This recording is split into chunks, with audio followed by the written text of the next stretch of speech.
الرحيم. في إطار إحياء ليالي رمضان، ارتأت المركب الرياضي الجواري الشهيد بوكر الشهيد عبد القادر بالتنسيق مع دار الشباب الإخوة الأزهر بإجراء دورة كروية على شرف المرحوم عبد الرحمن سروندي رحمه الله.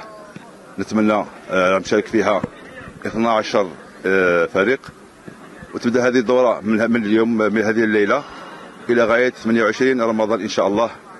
ونتمنى حظ موفور لكل الفرق وروح رياضية عالية إن شاء الله. وشكرا توبة ثانية. تحت إشراف السيد مدير شباب الرياضة بالتنسيق مع بلدية بوقادير، نظمت دار الشباب الإخوة الأزهر بالتنسيق مع المركب الجواري بوقادير دورة رمضانية باسم المرحوم عبد الرحمن سروندي، تضم 12 فريق من أحياء بلدية بوقادير بالإضافة إلى فريق من بلدية وتشلي. ان شاء الله تفوت يعني في روح رياضيه يعني كلمير قال. والسلام عليكم ورحمه الله تعالى وبركاته. شكرا. بسم الله الرحمن الرحيم.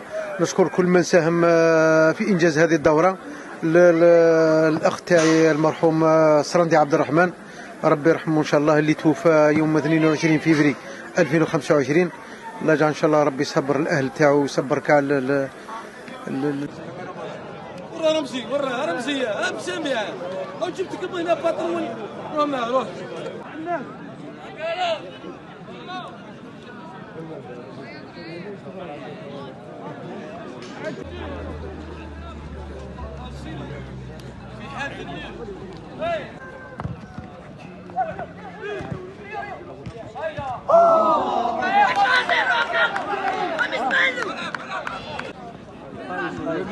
كل شيء